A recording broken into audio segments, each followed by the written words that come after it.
I was making 40 grand at 19 years old doing sports writing and accounting.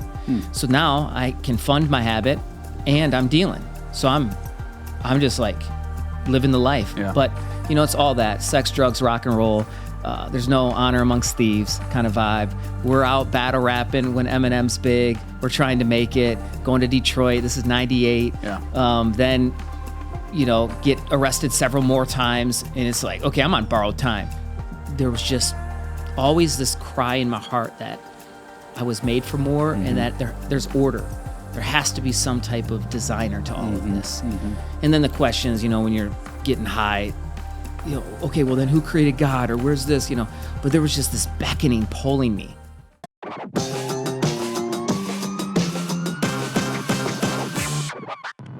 This is the Made to Advance podcast. I'm your host, Brian Aulick. We're here to inspire and equip you for your best future. Well, we've got a very, very special guest on the show today. We've interviewed hip-hop artists on the show before. I've had pastors on the show before, but today the two come together. We've got a pastor who is also a hip-hop artist. His name is Jerome Vierling. He's out of Lansing, Michigan. He's married to Crystal. They've got 5 amazing kids. He pastors City Life Church, and I am so honored to have him in the studio today. Welcome, Jerome. Ooh, let's go, Brian. I didn't think you'd be here in person, man. I thought you'd be like, you know what? It's snowy. We can do this online. And then I heard, no, he's driving in. He's driving in. in. How am I so fortunate to have when I the get one, the only, the legend in the... When I get the vibes out here, you, the ministry, Holland, Yeah. heated sidewalks, that's worth the trip. Oh, man, we had when Rob Ketterling was here from Minnesota, and I told him about the heated sidewalks. And of course, like, they got snow all the time up in Minneapolis. And he's like, hold on, you're telling me all the sidewalks downtown are heated? I said, yeah. And I said, and all the streets. His mind was just like, he didn't know. It was a moment of silence. It's a snow globe out here. Yeah. It's the Hallmark vibe, for sure. That's what we're going for. Yeah, well, I think it's just it's awesome to have you here, and I've been excited to have this conversation, man. And we're going to get to all kinds of work, get to your creative side of work and your pastoring side of work. But before we get to any of that, I mean, you didn't start out and like come out of the womb going, I want to be a pastor. So maybe give us a sense of your journey before all the ministry and pastor stuff and all that. What was life like growing up? Yeah, a little snapshot is I'm born in Ypsi. Lived in a village called Pinckney. Pinckney, so when you drive into Pinckney, it says, welcome to the village of Pinckney. And if you ever remember that show Cheers where everybody knows your name, yeah, that's kind of what Pinckney's like. The barbershops, my grandpa's, the performing arts theaters, my great-grandma. And then at 9 years old, we relocated after my parents got divorced to a big old town called Mason, which is right outside of Lansing. So we were in a suburb, and the joke was coming from Pinckney to Mason, they always called me City Boy. Yeah. And I lived downtown in Mason, and I was listening to hip hop, early, like 9 years old, listening to Fear of a Black Planet by Public Enemy. Yeah. And so that started to inform, my life. And I remember in my teenage years, Boys in the Hood dropped, Menace to Society. So I'm really being shaped and influenced by hip hop culture, movies, music. Yeah. And then I kind of was sports every day. So I was playing sports. What sports? Basketball, football, and then just doing hip hop on the side. Okay, gotcha. And then was playing varsity basketball. So the shortest version of it is I got kicked off the team my senior year and was doing jail time on weekends. So you think, okay, how's this kid go from the village to now senior year, he's doing jail time on weekends in a Class A high school? Well, just getting caught up in the wrong crowd, and it was a real prominent fall, because when you go from on the varsity basketball team, one of 12, and then everybody knows your name and now sees your fall. So prom was happening, I'm in jail. And I just kept living this dark life that I turned to from 15 to 22 fast and aggressive. Now, when you're in jail, I mean, that's young to be in jail Correct. Already. Are you sitting there going, okay, I'm on the wrong track, I got to make a change, what's going through your mind right now? Is this like, my life is messed up, or is it like, yeah, I'm doing my thing and that's that? I remember so many times being like, man, I shouldn't be here. But you do a lot of reflection and think back. I remember early on loving thrills. Yeah. like 8 years old, like hip hop was like a thrill, toilet paper, and at 10, going out, egging somebody's house. So it was just thrills. And then you get caught up in drugs, and now it's thrill. So just fast forward that and sitting in jail. I know that my life was meant for something more, but I wasn't going to make it to the NBA, not tall enough. For those that are listening, I'm a 5'6" white boy with a 20-inch vertical at the time. So it wasn't happening. And so you throw a 6'2" shadow, though. I'm just saying. There easy, you go. Easy. There you go. Yeah. Come on now. But I do remember thinking, man, I shouldn't be here. Yeah. But I just kept doubling down on the dark side. I think it's the best way to put it. And, most people, when they think of addicts, they think of somebody that's like on the corner. But I was a functioning addict. I was, good student, and then dealing, partying at night. And then right out of high school, I started working for a magazine for my mom. And I was making $40,000 at 19 years old doing sports writing and accounting. So now I can fund my habit and I'm dealing. So I'm just like living the life. Yeah. But, it's all that sex, drugs, rock and roll. There's no honor amongst thieves kind of vibe. We're out battle rapping when Eminem's big. We're trying to make it, going to Detroit. This is 98. Yeah. Then, get arrested several more times. And it's like, okay, I'm on borrowed time. So finally, at 22 years old, I remember just sitting at a party thinking, man, God must be real. And I didn't grow up in church, and I was staying up at this party and talking to everybody. We were around this circle, and Why'd you think God must be real? Obviously, the sovereignty of God I can reflect now, but there was just always this cry in my heart that I was made for more, and that there's order. There has to be some type of designer to all of this. And then the questions, when you're getting high, okay, well then who created God, or where's this, but there was just this beckoning, pulling me.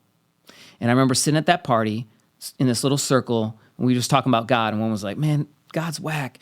And somebody else was like, no, we came from aliens. And somebody else, everyone was just saying their worldview. And I remember thinking, I think it's Jesus.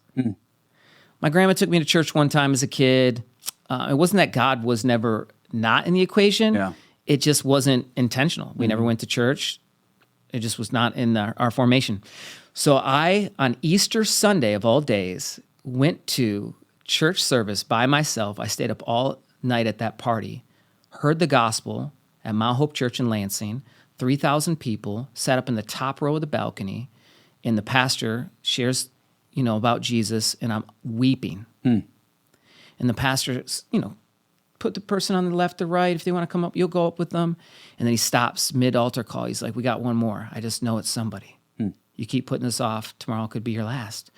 And I'm thinking, man, that's quite a bold statement to say. And this little lady asked me, do you want to go? And I was like, I don't know what gave it away. I'm bawling, of course. And then we walked down from the balcony, and she says, this is going to be the best day of your life. And I remember thinking, Christians are so weird. She doesn't know nothing about me. But she did know. Yeah. So I entered the main floor from the balcony. They'd with already this little prayed. lady going with you. Yes. Yeah. And the pastor goes, we got one more. It was me. Wow. And I went up front and was delivered of drugs that day. Never used again. My walk since then hasn't been perfect, but man, the change has been permanent. Yeah. So that was 2002. Easter Sunday. Did you ever connect with that older lady again after that moment, or was it like that was the one conversation and then never saw her again? She's like an angel. She showed up for just the right time. You nailed it. I've told that story probably 1,000 times. And even going out there, like I gave up rap music. So now your introduction, well, he's a rapper and he makes hip hop music and he's a pastor. Yeah. But from that moment on, I never knew I was going to rap again. I associated rap music with my sin. I didn't even know you could make rap music and glorify God. So I gave it all up for about a year. I didn't even know that there was such thing as Christian rap, anything, blah, blah, blah. And I told that story so many times once I was doing evangelistic work. I never seen her again. It's, at times I just like to make observations as we're talking. So that lady, I mean, was she an older lady, kind of old you're talking about, or just middle age, or what is she? Yeah, she had to be all of 4'11". I felt like a giant walking next to her, and she had to be 64 years old. Okay, and you're how old at the time? I'm 22. 22. And I love it that she sees you, and maybe she's just naturally bold, but she's got the faith and courage to reach out to you in that moment. and say, hey, is this your time? Yeah. Because you know what I try to stress around our church a lot and just in people's lives is you never know how God wants to use you. And it can seem small, and it can seem like who I am not the right person to be talking to this kid. It's good. I mean, she probably looked at you and was like, this kid is not like me. And I just love that she was faithful in that moment. And she didn't even know your story, how it's played out. Oh my goodness, it's just crazy. Yeah, I got chills thinking about it. Crazy. I mean, to think about like she was faithful in that moment, and then to see what God has done in your life and through your life since then. And it's beautiful. Wow. I love that. She's when I think we think of Hebrews 11, that Hall of Faith chapter. It goes through all those great saints, and I'm like, us ladies like her, they're going to be on there someday, and nobody knows who they are today. So I love that. How'd you pick Mount Hope? I mean, what like you've got? There's other churches in Lansing, and why Easter? Did you know it was Easter, or was it just it was the party the night before? And you're like, yeah, party the night before. Just didn't know it was Easter. Mount Hope, I remember hooping there. Mm-hmm. They had basketball courts, so we would drive up there when I was 15 and just ball out. Yeah. And so that was the church I knew that was relevant in a way that they had basketball courts. And then the pastor at the time, Pastor Dave Williams, was huge into just soul winning. And he wrote a book called The World Beyond. And he brought, if you ever heard of Jack Van Impe, Van Impe, he brought him out for like the Million Souls Crusade. So one of my buddy's mom, a couple years prior to that conversion, had told us to go to this Mount Hope event. There's going to be this end times preacher, Jack Van Impe. So we actually went to that church, just blowing tree on the whole way there, stand up in the balcony because there was standing room only, and just listen to it. And we associated with, man, okay, the guy's talking about God, end times, but he might as well have been talking about aliens for all we knew about, right? But there was something stirring up in me. So that was my two touch points with Mount Hope, was the basketball, and then that end times crusade. Did you know it was Easter when you showed up on Easter? No kidding. No. I love it that you 0%. Show up and you're like, oh, it seems like something's going on around here. Yeah, it's up to like that Easter. point, correct. Yeah, up to that point, it's baskets and bunnies. Wow. And hide to get candy. How amazing that you can date your spiritual birthday to the resurrection of Jesus when you're selling. I mean, that's a great day. I mean, to be able to go into every Easter thinking this is where it all started for me. So you come to know Jesus. It's my birthday, immediately. not my born on Earth day, but yeah. You immediately are making some big changes. So it's cool. So you immediately like starting to live differently, and you talked about putting some music stuff on the side. Yep. How soon after did you start thinking about pastoring? Is this like idea come up quick for a church, or I mean, I don't know how the journey played out after that. Yeah. So start going to church. I become a church boy every day at the time. If the doors are open, I'm there. If there's a book pastor's dropping, I'm reading it. I'm being discipled from a distance. What's that mean, discipled from a distance? Meaning, church that size, you're not meeting with the pastor, and I never had an expectation to. Mm-hmm. To me, he wrote a book. I'm sitting there. I know nobody, so I'm not in the in crowd. But I didn't really care. Mm-hmm. I'd lived enough life where church cliques or whatever. I was just. It wasn't even on my radar. Yeah. So discipled from a distance was almost like there was no proximity. There was no Paul in my life for a solid year. Like I wasn't meeting with any church leaders. I'm just showing up, and people are kind of smelling my fragrance, so to speak. And the testimony I think is getting out there. Like, man, that dude used to go through a lot of stuff, and then people look at you because now hindsight's 2020. You don't know. It's short. This might be the seed might grow up and get choked out quick. Yeah. So just being faithful, going to all the services, and then somebody came up to me and said, hey, you ever heard of Christian rap? I heard you were a rapper. And I said, Christian rap? I remember like laughing. And he was like, no, listen to this. Gave me a mixtape with T-Bone, Gospel Gangsters, Cross Movement. I don't know if I've ever met somebody who has heard Gospel Gangsters around here since I moved to Michigan. I just did a conference with one of the guys. No. Yes, and I got to tell him the story. Okay. So I gotta do a slight rabbit trail right now. This just is making my day. Yes. I mean, it's making my day. So I was we're getting laughs from the audience here. Come on. This is great. Okay, so when I first started listening to hip hop, I'm in middle school. Yeah. I've got a Walkman and some big old headphones. I'm listening to Run DMC and Beastie Boys every day. We'd walk. We didn't have. I don't know if we had. I don't know why we were walking all the time because we had bikes, but we'd always walk to this little strip mall. all three guys, we'd walk together. We'd all have our headphones on, not talking to each other. Feels like watching social media today. What are we doing? We're all walking. So anyway, every day but then same thing, as I came to know Christ and started growing my faith, I'm like, man, a lot of the stuff that I was listening to, I'm like, this is not helpful to who I want to be. And, no judgment out there. I'm just, at least for me listening, I was like, this is not helping move in the direction I want to move. So I don't know when I started like just looking for other kinds of artists, other kinds of music. And I came across Gospel Gangsters. And the first time I saw them live, they rolled a coffin onto the stage. And I forget how they used it, but it was in the midst of southern Indiana. I was in college. I was at Indiana University. I was in the middle of this small Indiana town. I don't know what they were doing bringing these guys out, because it was, let's just say it was not the crowd and the audience and the church you would think Gospel Gangsters, but they killed. I mean, they were fantastic. So you were listening to those guys back then. I've never literally talked to somebody who I've said Gospel Gangsters, and they're like, oh yeah, totally. Oh, yeah. 100%. Wow, so that they're on the mixtape that you got. Yep, they're on the mixtape. Okay, what's your reaction to the mixtape? Are you like... My reaction is there's a level of a spark and proper theology pointing me to, wait, that God created music. The devil has been perverting it. Mm-hmm. So rap music's God's. Mm-hmm. These guys are ripping. Yeah. And they're discipling me through these songs, especially cross movement. It was like reading the Bible on every single song. So it started to spark and awaken, okay, well, maybe the Lord could redeem and resurrect this passion of mine. And because he doesn't waste any ingredients, there's no iota that he won't use, and in his timing. So then I remember meeting with the pastor and said, hey, I would love to cultivate this gift here.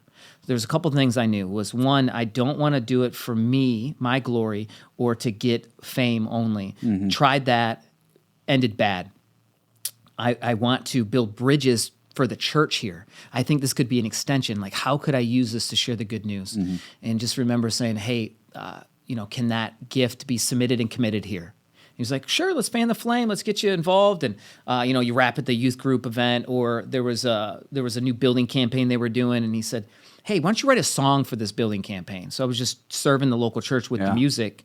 And then that became something that was like, ooh, I would love to go out as an urban missionary.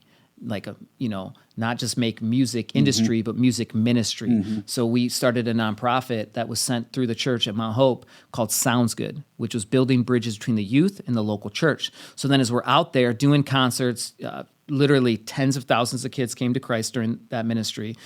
We gave out 20,000 albums. So we would do an event. Every kid would leave with a CD. We wrote a discipleship curriculum called Get Rooted. Mm-hmm. Now you fast forward, I'm married, we got a couple kids, Lecrae's dropping stuff, Reach Records is blowing up. They got After the Music Stops, which is, after the concert, are disciples being made? Yeah. Is there just converts, or are we really, having some traction? Mm-hmm. People that can get rooted. For us, that was it. Like when the storms hit, where will your roots grip? Are they in Jesus or the world? And we started discipling at youth groups and launching Get Rooted. Mm-hmm. But even that, there was youth group transition and leadership, or you'd come back and maybe the church's DNA, they would get saved at this Sounds Good event, but the kids, it wasn't holistically in the church culture. Mm-hmm. And that's not shame in the church. We had a love for the bride. We're like, how do we serve her?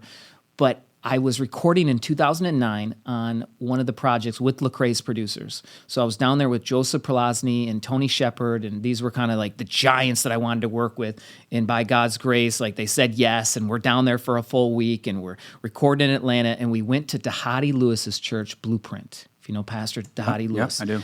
And we went to Blueprint, and they were meeting in a basement, and Dhati said something along the lines of, hey, if you're looking for a church that has a lot of programs, this ain't the one. If you're looking for a church that you're going to do spiritual, individual Lone Ranger, this isn't the one.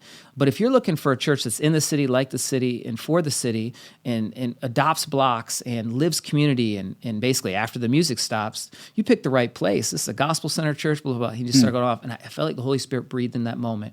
This is you. And I remember looking around. Lecrae was actually in the back, and people were like wanting to meet him, and I was never into that fanboy stuff. Yeah. Got introduced to him that day, and I remember he asked me, he's like, oh, so you spit, right? You rap. I didn't really know what to say to him, because, I'm not trying to put myself on. How do you know about you? Somebody say something? The producers were saying hi to him. Okay. This is who I'm recording with that time. Yeah, right. Maybe I should have said more, but I just honored him. I respected. Reach Records was a ministry we Sounds Good sowed into for years. Okay. So there were spiritual giants to us. We learned from them from a distance again. But I was like, man, where's your family? Just kind of talking to them, just small talk. And then we just left that day. But I held that in my heart. And then you fast forward, I was experiencing just kind of like birthing pains, if you will. Felt like I was pregnant with the church. And I'd told nobody. So you fast forward 2013, I'd never been offered a ministry job. Sounds Good was fully funded. I was doing it full time now. And our church was backing us. It was amazing. But even our local church, I would say, hey, do you guys want to take this over? No. We think you're doing a great thing. You're doing interdenominational work. You're building bridges. We love what you're doing. And I just had this longing to like work for a church. Well, gosh, this gift could be in-house. But, if it's an organ, can it serve in the body or is it just an extension? But in 3 months, we got 15 ministry job offers. No kidding. And our home church being one of them. Seeking it or not really? Not or seeking just it. Keep on. Our home church was the first domino. A few things you've said just really cool. One, just the idea, and we'll come back to the music side, but I guess I want to say you had a seed God planted in you, and I love this idea that he doesn't waste it. There's so many things, I've had this in my own life too, where you think this was a passion, this was a vision, this was something, and you put it on a shelf because you think for whatever reason, either it's not time, God can't use it, whatever. And I just think it's great for people who are listening right now to pay attention to that stuff, write it down, pay attention. If God put that in you, it's for a reason. And I love that you, even if you'd put it on the shelf for a minute because you thought that like this isn't something God can use, then later on you realize, okay, this is a thing. We need to give a shout out to Mount Hope because I'm just thinking about what, like the time it was of, just in ministry with their launching what you're doing, ministry. I mean, that's a pioneering vision. Even if it wasn't like, oh my gosh, they're all about it or whatever. Still, like, just shout out to Mount Hope. Pastor Dave Williams. Yeah, it's amazing. He gets that credit. In fact, he teed it up so well. He was always forward thinker, visionary of visionaries. Yeah. And when first time I rapped on a Sunday, I remember people told me, they're like, you'll never rap on a Sunday. Yeah. But Pastor Dave heard about it, and he specifically said, hey, get that kid. I want him rapping on a Sunday. Wow. And so I'd said that. I was like, well, Pastor Dave said, yeah, I'm going to get to rap on a Sunday. And he knew that there could be some resistance from like just people don't understand. Anything that's different, people deem as dangerous. So he said, hey, here's someone who loves God. It's the word of God. It might not be your type of music. And then welcome Jerome.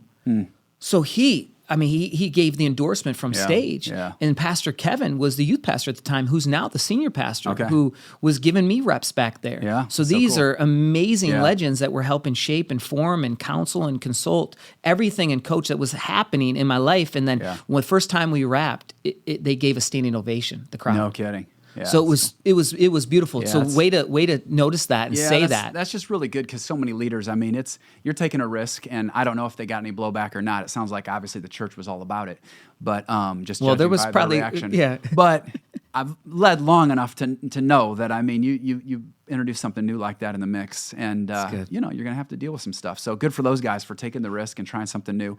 But you've got this. So just come back to your story. Yeah. So you've got this kind of passion, vision, having been in Atlanta and hearing something's going on inside you, and you start thinking about, okay, I feel like being in the church, working for the church, being in ministry in that way, and all these job offers are coming in. You're not soliciting them per se; they're just people reaching out saying, "Hey, man, you interested in this, or we got something." It was like blood in the water. A couple of my friends, once they heard, wait, you're actually considering something? Yeah. And then they start, well, why don't you come down here? Okay, gotcha. So what's next? All these offers are coming in, and what do you do? So we start interviewing at different places. One of which I got a phone call from one of my heroes that I'd listened to speak at a leadership church planting conference through Mount Hope in 2005. It was the only guy I'd seen my age speak. He's 26 at the time, and I'm 25, newly married, and he's speaking at this church planting leadership school.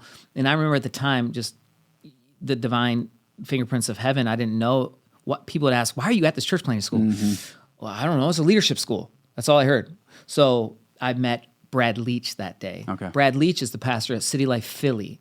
Brad Leach, that began a relationship where he was pastor in Detroit at the time, but then you fast forward, he's in Philly planting planted a church and pastoring a church called City Life Philly. So he calls me and says, hey, I would love for you to consider to move to Philly and pastor the church with me.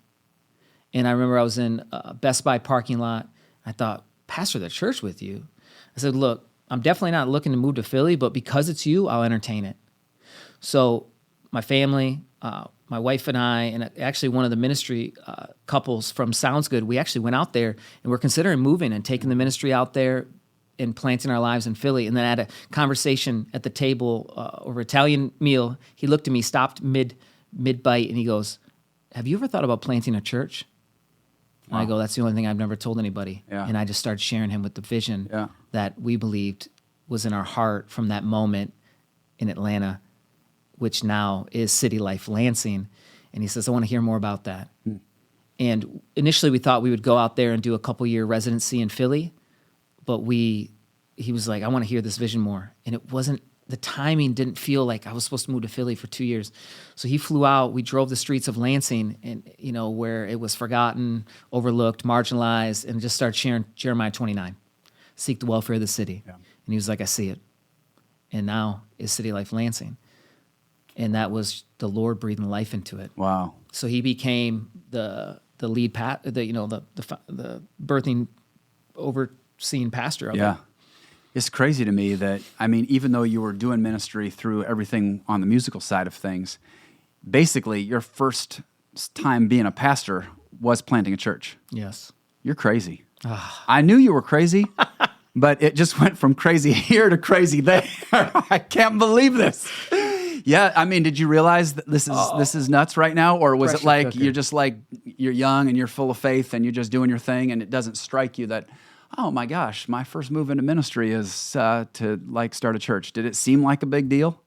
I think all the reps with Sounds Good got us in the door with so many different churches. So I had a seat at the table with many different denominations, many different reps serving the bride through the Sounds Good events that in some ways it didn't feel foreign. Mm-hmm. But there was, you don't know what you don't know. And I think if you did know, you would have ran the other way. Yeah, right. Because it's like having kids. Cooker. It's like, well, I don't know if it's like having kids because you keep having them. So, well, we ended with twins. We would have had 4, but thank God for the bonus. You got a bonus. Yeah, that's good.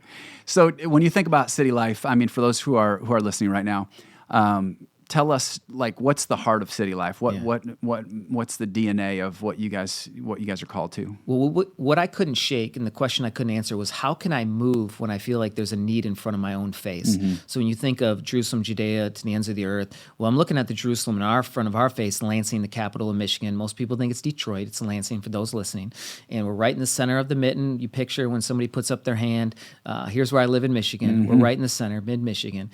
And there was 9 shootings in 6 days in one summer. There was the Lansing schools, 3 of the high schools testing the lowest 5% of the state. It was all over the news, and it felt like here I am. I used to be in these neighborhoods getting in trouble. Here I am being celebrated in the church world for being cutting edge and reaching all these people and rapping in bars and prisons and youth groups or whatever. But I didn't feel like I was getting closer to the need. Mm-hmm. I felt like the places I got saved from, I was further away from now. Wow. And being celebrated as being cutting edge. Now, I'm not saying everybody needs to go back in, so to speak, but it was like, if this castle in front of your face is falling apart, how can you go somewhere else and go help someone else's city? Mm-hmm. So it was like, what is the need we're going to serve? Well, we're just going to go into the schools, go to the principal, and say, hey, we heard your test scores are horrible. Can we tutor? And I remember I walked in to one of the high schools, and I said, hey, my name's Jerome. We believe people are going to move from all over the nation and be a part of what we call Love the City.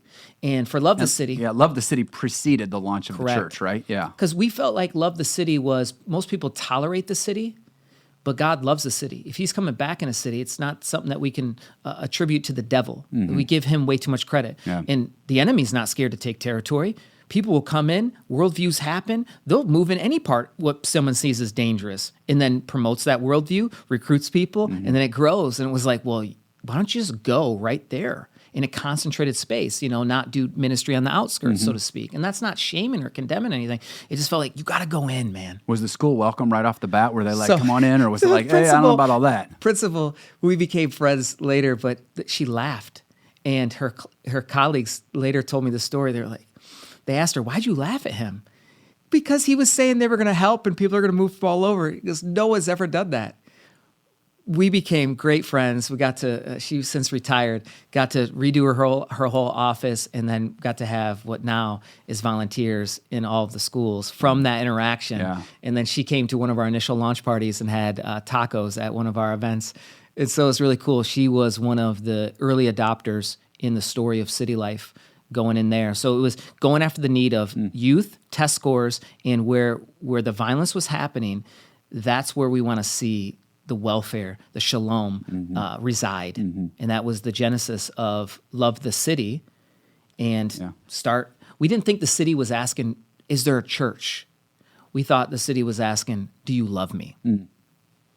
And you really, I love that you guys concentrated. It wasn't like a shotgun, kind of a scatter shot. We're doing all these different things. You had some focused. These are the places we're trying to make the biggest difference. When Love the City launched, how long was Love the City like going before the church becomes a thing? Yeah, 1 year pre-launch. Love the City's rocking and rolling, and then simultaneously, here comes City Life, getting ready to birth out of that. And shout out to Rob G for that concentrated effort. Rob G, our worship leader, and he became the baseball coach at that school, which is Lansing Eastern, where our kids all go to school there and now, which is a really cool part of the story. But it was just doing for one what we wish we could do for all. So our mission statement is loving the city one life at a time. Yeah, which I love so much because I think that people get overwhelmed by, oh, there's so much need, there's so much, there's so many problems, et cetera, and they let the size or the scope of needs and challenges then like get them into a paralysis state where it's like, well, what can I? And we just can't look at it like that. We got to start one. And I mean, that's where we'll get to your album later, but just as far as focusing on the one, but we just got to start with loving the one in front of us, loving the one wherever. And because if you just stare at the big need and say, what can I do? You'll sit back there and just kind of watch things continue to be what they are. So I love that you started out that way. Now, City Life is how old right now? 8 years. 8 years. Okay. Does it seem like it's been longer than 8 years or shorter than 8 years? Both sides of that. 80 years and 8 days. What's the part that makes it feel faster? Like shorter than 8 years? Shorter than 8 years is the work. I've compared it to when you're flying on a plane. I can only imagine when you're riding, it's different than if you're flying it. You're in the cockpit. So there's so much going on and you have to be so in tune. The need is always there. It's like first responders 24/7. I heard a pastor say once that you're front row to the best and the worst moments in people's lives. So it's one time somebody could have a baby and somebody could be losing a baby. So in those ways, it's felt radically fast on top of, having 5 kids. Yeah. The first year we had new twins. So, I mean, sanctification on steroids. We're drinking from a fire hose. We're totally building the plane while we fly it. And then we had some, big moments our first year where one of my friends took his life and we were classmates our whole life. Our lockers were right next to each other. And one of my other best friends found him and his whole family came to church that first year. And they took money from the funeral and donated it to the first Love the City week. Wow. So that became the seed of the first Love the City week.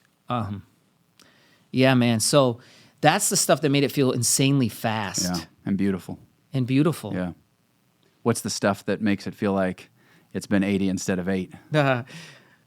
It's talked about a lot, but the most recent one is just the pandemic, And when I think about the pandemic, being in a capital city, there was Trump rallies and then there was Black Lives Matter rallies in sequential days.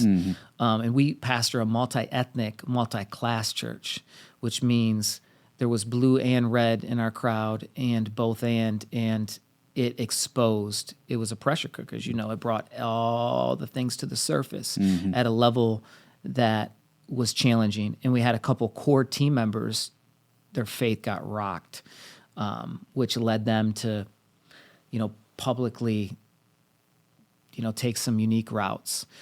And that's the stuff that made it feel really long because you're like, okay, when is this going to end? And when can we catch our breath? And we launched a video campus in our house because you couldn't travel. Yeah, I remember seeing you guys on video. Yeah, but you did a great job. Who knew your house would be such a great set for church? I loved it, though. Yeah, everyone was saying, how are you doing all this stuff? Well, there was a cost. Yeah. And we felt like we needed to serve our people well, right? So that's a little bit of just one example. The pandemic was the stuff that makes it feel long. And Were you now on as far as the whole creative side of your life and music and all that? I know, and we'll get to the new album, but like, were you doing music all the way through the last 8 years, or did you take breaks, or how? I mean, you got that's I remember once somebody asking TD Jakes, okay, TD, how do you do this? You pastor this huge church. You've got movies going on. You've got all these different books you're writing, all these different projects. And you've done, I mean, you've been doing both to some extent. But what's been the rhythm? I found it really hard to work in and work on. So I didn't understand this before I was pastoring, is just the needs to serve the people, to shepherd the people and care for them, because you don't want to be a father that's checked out. You want to be a gentle father that's present, that smells like the sheep. And so a lot of the music just went on the shelf, and we would build it into the ecosystem or the rhythm and cadence of city life. So there was moments that I felt like we were always creating, because it was just the culture. It was our DNA that we're creating little EPs or songs. But this project, the one project, was something we announced pre-City Life. So we publicly committed to it in Sounds Good. No kidding. It became a baton pass into City Life. So it became this dream that was a decade long, that had tens of thousands of dollars already committed in a direction. It had a timeline that keeps getting delayed every single year. So I got to the point to where I remember thinking, there's no way I could work on this project and work in the church. I was just thinking, time and time again, I would take writing retreats and I would just hit a wall. Nothing. Mute. Just straight echoes. My mind just please, Lord, give me a line. Yeah. And it was very challenging to complete this project, to say the least. How long was the time from when you decided, okay, it's go time on actually getting some traction here, to when it got completed? I mean, Probably 4.5 years. Wow. It was going that long. That's crazy. Well, because we were about to release it and then the pandemic hit. Okay. And then we just kept, okay, well now let's curate this content better, because you don't want to waste an ace and launch it in the middle of the pandemic. It was like, wait, this is a message that deserves proper attention. So how do we give it the space? Well, let's continue to curate it. Let's cook it longer. Let's marinate it. Let's simmer it. That's a good opportunity in that way. Correct. It was. And so we just kept stewarding it. It was a team that gets they deserve, shout out to the whole team, but we stretched dollars. Like some people watch the music video, like, would you do that on that budget? We did all the videos for about $15,000, and which they just turned out. The whole project is just beautiful. I mean, we need to give it a shout out straight away, because if you go on you guys' website, what's your website? Is it just JeromeVierling.com? Yeah, JeromeVierling.com, or any wherever you stream music, Jerome Vierling. Yeah, you get you see the book, which I'm so thankful that you brought a hard copy today, but which I can't wait to just hold it. But the book is amazing online still to look through it. You guys did incredible with obviously the tracks themselves, which I got to hear which one your favorite track is. It's Celebrate, right? I guess sometimes Jerian makes fun of me, our worship pastor, because I mess up names. Celebrate, one of the tracks, right? Celebrate's one of the tracks. Oh my gosh, I love that track so much. But anyway, the tracks sound great, but then the videos look great. My gosh, it's amazing what you guys did. Now, how much of that was cooked though were all the songs written before the pandemic? Yes, most of the songs were recorded, so it was really like a process. People sometimes ask me, "Well, how do you get to the end?" And it's like when you play Zelda or Mario, you kind of know, okay, I got to beat this game, but the worlds don't unlock until you just keep walking it out. Now we know we wanted there to be a listening, a visual, and a reading component. So these three make up one experience. So it was sequentially, okay, well, we're going to get the tracks. We're going to write to the tracks. We're going to record the tracks. And then now, what story do we want to tell visually? And then what do we want to write? So it was really unlocking that one step at a time. And we write about the video producer. He said, man, Jerome, I didn't even know where we were going, but he trusted me, thank God. And we had hit some home runs in other projects previously, so there was credibility, money in the bank. And he was just like, man, I say yes, but I don't really know where we're going. And it would be, okay, next week we found a warehouse, let's go shoot this and really extract the theme. I want to draw that out for a second because like the whole idea of this podcast is made to advance, and I would have called it, I was tempted to call it made for more at the beginning. I think somebody else took that name, but just this idea, we're made to take steps forward. But what you're saying is so good because it's often the case. We don't have this precise roadmap that says this is exactly what you're supposed to do. This is the 10-step plan. This is where you're going to be in 2 months, 6 months, 12 months. We'd all like that. I mean, we'd all like having it that clear.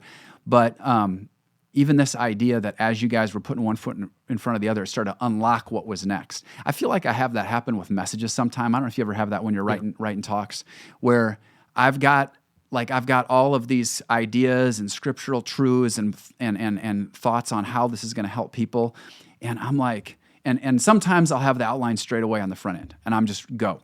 But other times, I'm like, I've got no idea where this is going. And so I just start writing and just start, like, if what I imagine, I still do this today sometimes.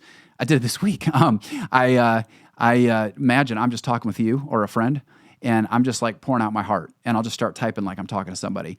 And it's funny because that discipline, all of a sudden, it starts to come. So and sometimes I unearth the structure and kind of where I need to go, just based on taking that step of faith to start writing what I know. That's awesome. Up to that point. What I hear is something similar on this whole project for you guys. You didn't have every little thing mapped out, but you said, let's take a step here, let's get the tracks down, let's do this. Yep. Even with the videos, I mean, it sounds like you didn't have every location and every thing all mapped out. You're like, okay, let's give this a whirl, and then you probably start having ideas for the next thing. Is that kind of what you're saying as far as it playing out? We got together, you have Seth Godin has a 3-step process that I think is super helpful and applicable in this moment, which is dream, thrash, ship. So you get the dream, which a dream is, okay, we want to glorify God and communicate the good news of Jesus through art.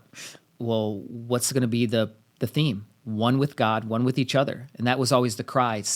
Doing a lot of the Sounds Good traveling, I saw a lot of denominations, and it seemed at times it seemed petty about some of the conversations that go on in closed door. Well, they believe this, and I'm like, it took me back to the high priestly prayer, and I remember being on a retreat weeping, because I think every dream, it's kind of like Nehemiah, there should be a level of tears that follow your tears, and a dream can be destiny or destruction, because tears can turn into like anger, or they can turn into something that what could be, must be, should be, some Andy Stanley visionary type stuff. Yeah.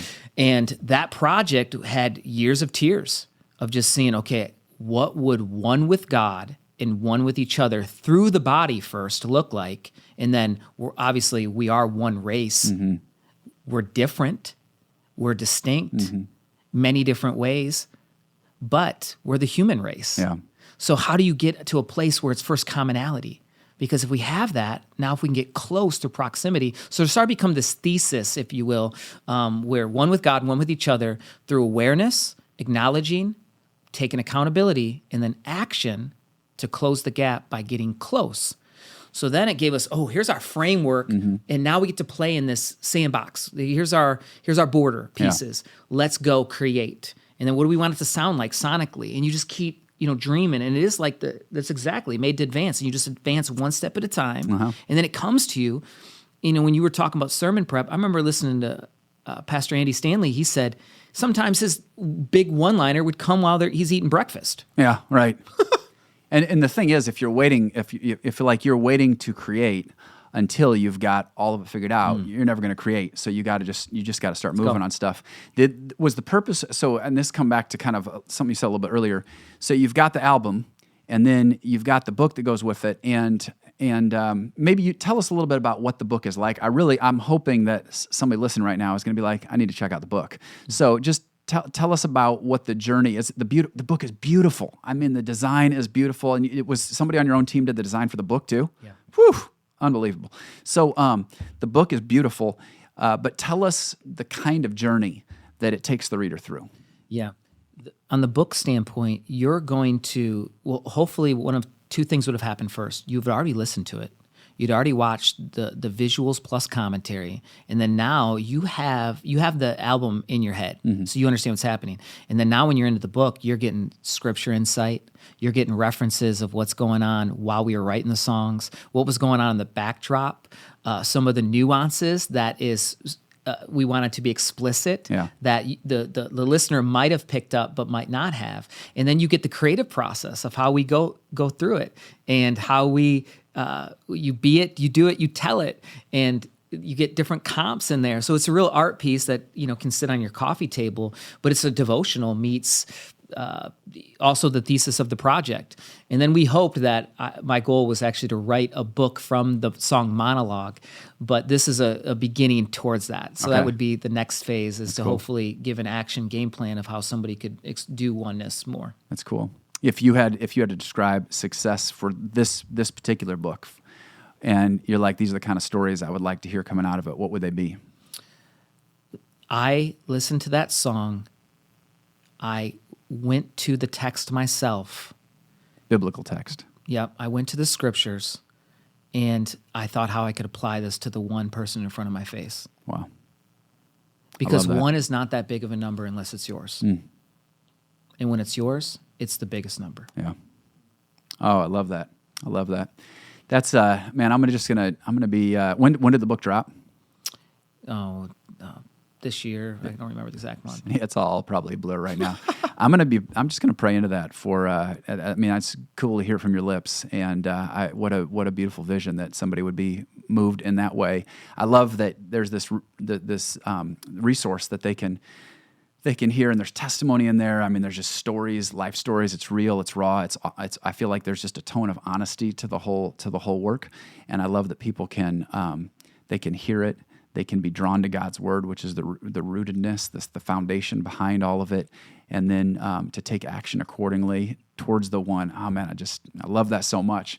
When it comes to the idea of like the music side of things for you, and then the leading side of things, and this is a question I was thinking about before. You've kind of spoken to it, like it's hard to work on the kind of music side of things while you're leading the church. I mean, does it feel like, man, these are just two way different hats when it comes to leadership versus when you're in the studio, so to speak? Or is there overlap? Is there not? Does one feed the other at all? Or is it like, no, these are just two different worlds? I feel like I'm in between the evolution of that still. Being transparent, there's not a lot of models out there that I can look to. It's either or. And I've always felt like a both-and dude, a little white kid named Jerome who raps. I've always just been a hybrid. So in some ways, you don't want to just do the new thing for the new thing's sake, but there is a level that you need to be true to yourself. Rich Velodez said something that Pastor Brad, City Life Philly, was on a coaching call, and he heard him share that, how are you staying centered through the pandemic? And this has helped me. Stay close to God, close to yourself, close to the people. When you're close to God, you know his heart. When you're close to yourself, you're true to your own emotions and how you feel. When you're close to the people, well, you know their needs. So it takes all three. And for me, there isn't a music side of me. There is an artist. There's a creation side of me. And sometimes I feel in leadership that can feel almost domesticated, where it's like, no, this is what a leader looks like. Here's what a pastor should look like. And there's expectations on that, whether they're spoken or unspoken. And obviously you can't please the people, but that's where the audience of one song comes in for me, because it is hard. Because sometimes if you're too close to the people, you just want to be a people pleaser. And then, well, Galatians 1, like, look, are we trying to please people? Yeah, If right. we're not, we're not trying to please God. So it's about the audience of one who's always pleased, because I'm his. It's like when Jesus gets baptized, like, this is my son in whom I'm well pleased. That's my identity. So I don't have it figured out. I feel like right now I'm in it at a level that, because the church's size, what it deserves, and to shepherd well and to serve her well, but also to serve myself well and create. It's a prayer right now. It's something we're looking at, because we want to serve the day-to-day well, but also know that my soul needs things to create. Yeah, it's a weird tension. I feel like in some ways I'm in a similar place. I think that, and it's funny, because we've gone through a journey of being a smaller church, and then you grow, and that changes with the nature of relationships, even on staff. I mean, when you're 4 people or 5, you're a lot closer. All of a sudden, when you're 45, it's different. But with both our podcast here, I'm working on a book right now, and these are these have been like dormant dreams and visions for a long time. And I think there's been a big thing in me that's been like, all right, Lord, I want to give I feel like my calling first and foremost is to your local church. And yet I think you've also made me to advance in some different ways than just that. So I don't want to compromise on the pastor side. I don't want my team to feel like I'm compromising. Yeah. But I also want to be like, God, you put some stuff in me for a reason. So Lord, help me do this well and to do this wisely. I'm trying to with our team even. I really want them to, and it'd be interesting to hear how you've done this at City Life. I really want them to feel like, to me, with all of us having our different role in the body, we want to celebrate and free people up for their respective areas of contribution to the body of Christ. And to the extent that I can help somebody else flourish and function in the way they were made for, like that's a win to me, because they're doing their thing. Correct. And I really hope that like our staff and our church, it's not just, that's Brian's podcast, that's Brian's book. I really want it to be, this is our thing. And I want them to feel like they're come alongside me in freeing me up and blessing me to be true to some of these things that are inside of me. But it's figuring that tension out. Do you feel like with City Life, what's their overall, when they see you doing projects that are outside of the church proper, do they feel like, man, it's tough, like Jerome's doing another side thing? Or do they feel like, oh my gosh, this is so cool, our pastor's out there doing something fresh? Yeah, I think it's that. One, they know it's theirs because, one, they're involved in it, and it really is for us first.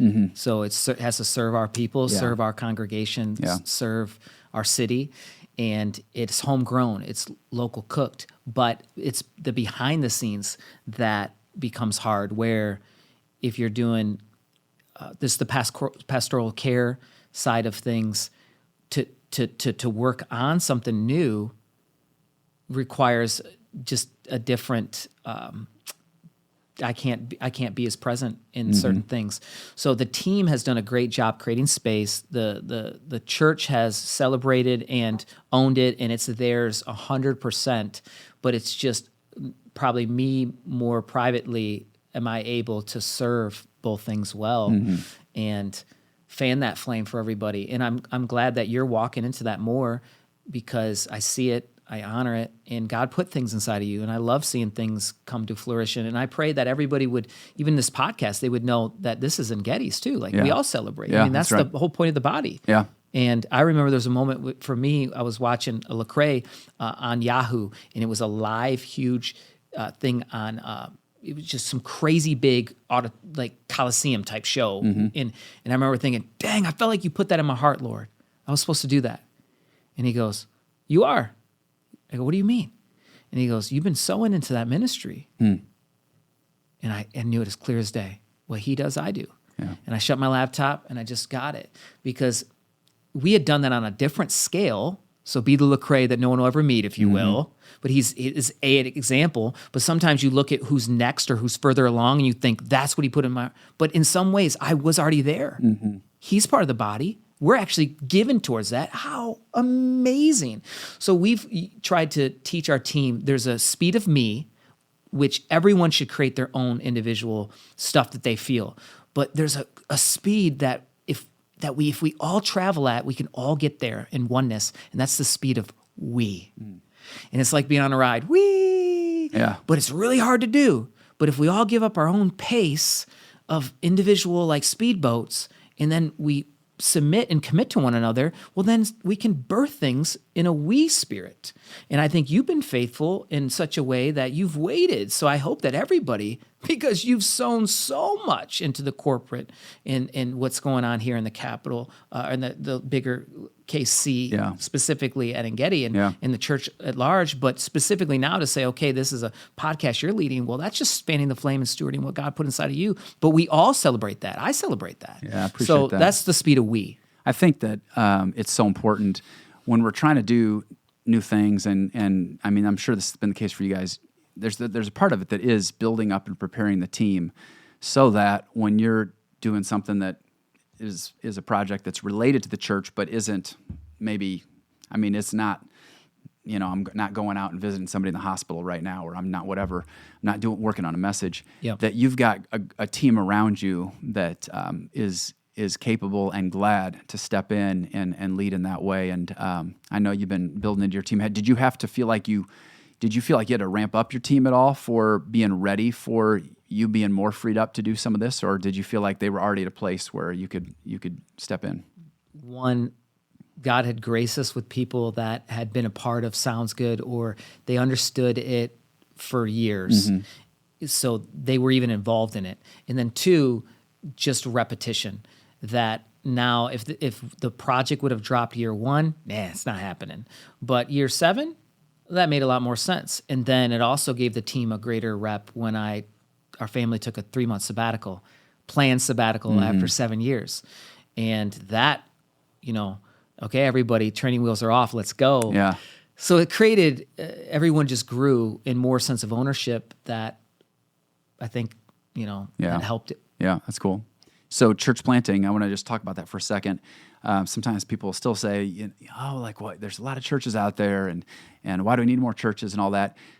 Maybe you could share your heart just why the local church is such a big deal and why church planting, church multiplication is a big deal. Well, Ephesians, that the church is the manifold wisdom of God, that God uses the church to display his glory throughout the heavens. That's a big deal. Yeah. It's his bride. And I just wonder at some level, we say we love Jesus, but there is this, and maybe my experience, so maybe this isn't everybody's, but it's almost like, but we tolerate the church. It's like, yeah, I go to this church now, or I like this church, but I love Jesus. It's like, I don't think if Jesus was in the room, he'd talk like that. So I think we fundamentally have to see, okay, does it build God's people?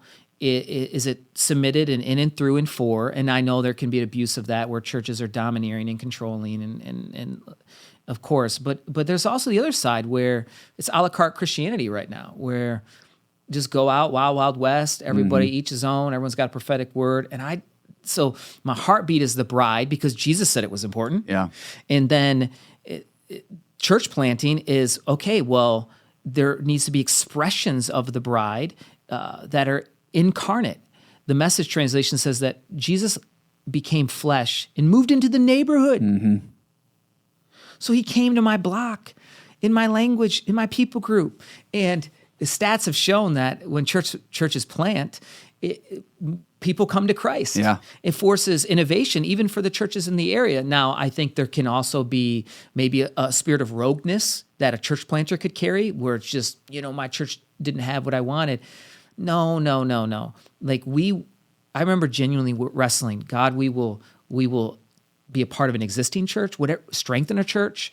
But if he puts something in somebody that needs to be expressed, that can reach different types of people, a phrase we used early on was, it's not that the city needed another church, it needed another church to reach different types of people. Yeah, that's a good way to put it. And that's it. Yeah. So church planting successfully increases soul winning, if you will.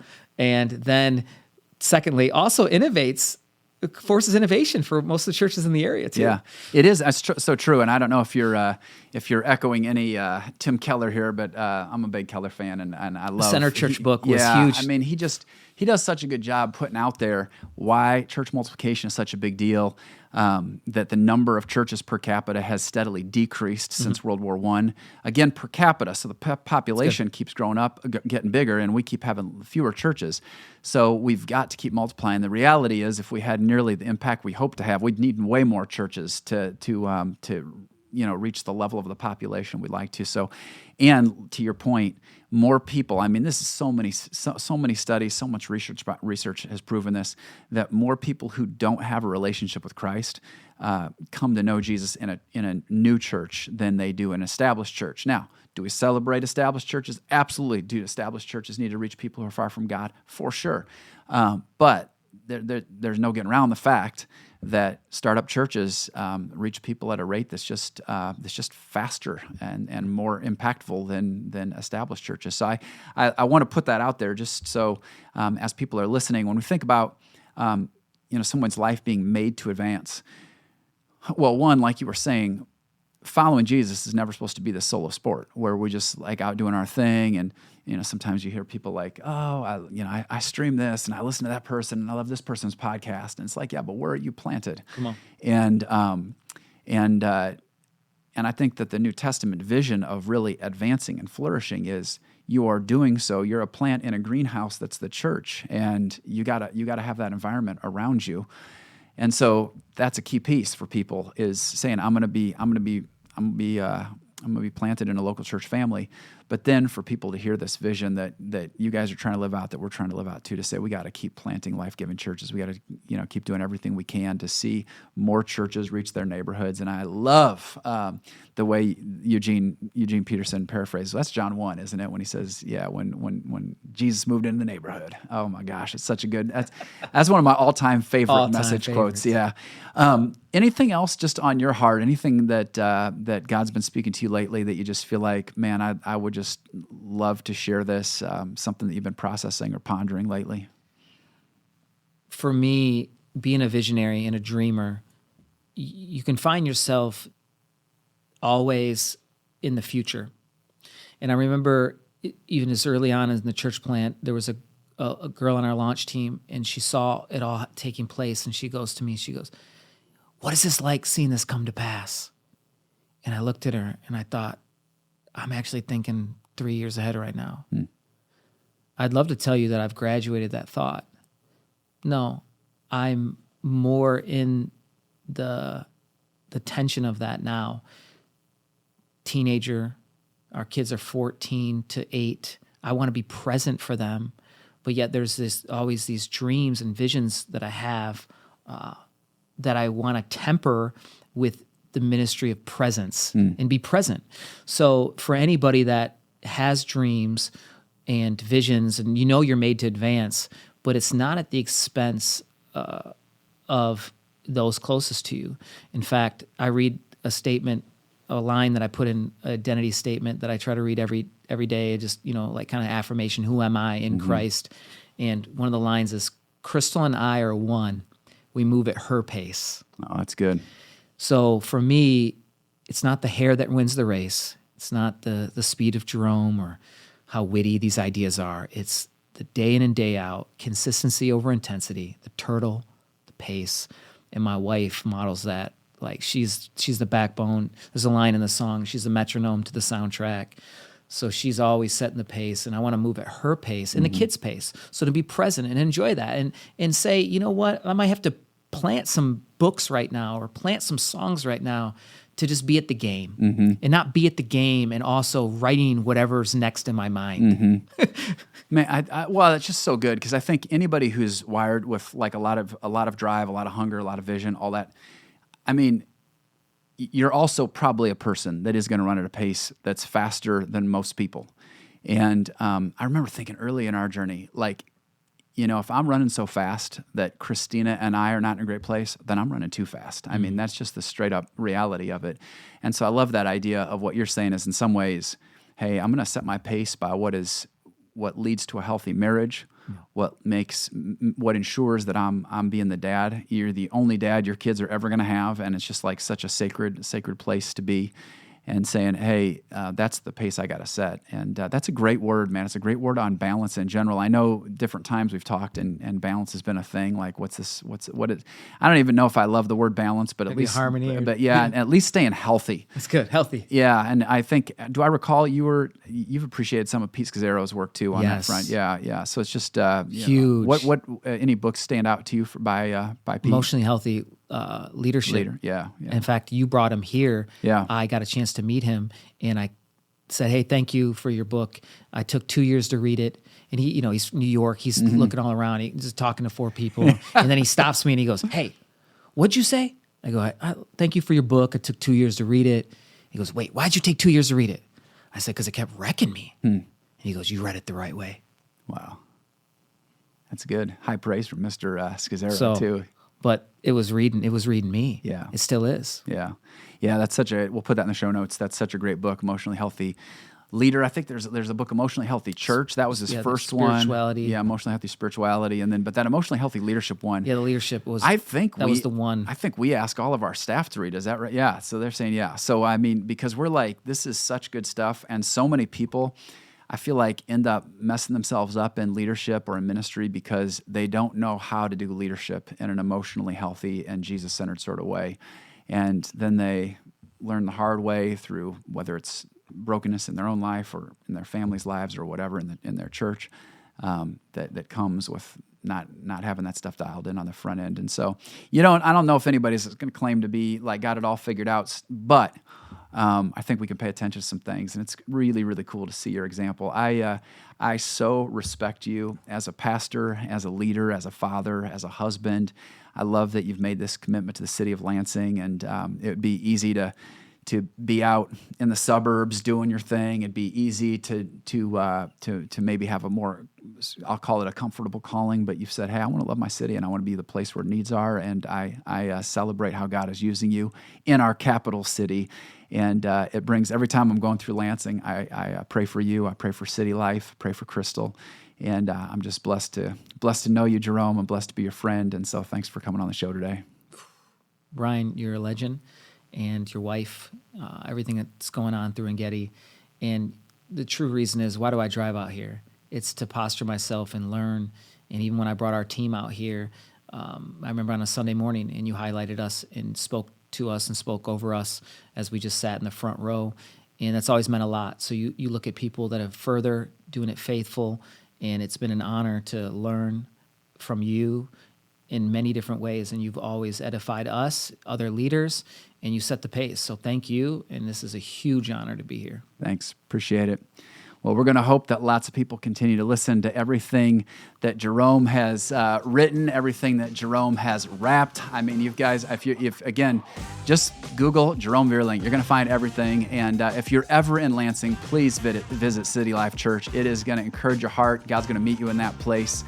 Thanks for joining us today. Until next time, just remember you're made to advance. And if this conversation today has encouraged you, then I want to encourage you to rate us, review us, leave comments, share with your friends, let people know the stories we're telling here. We've got more great content, and part of why I'm so encouraged that Engedi Church has made all this possible is we get to bring conversations that are happening right here to so many people all around our country, around our state, and we're grateful to do that.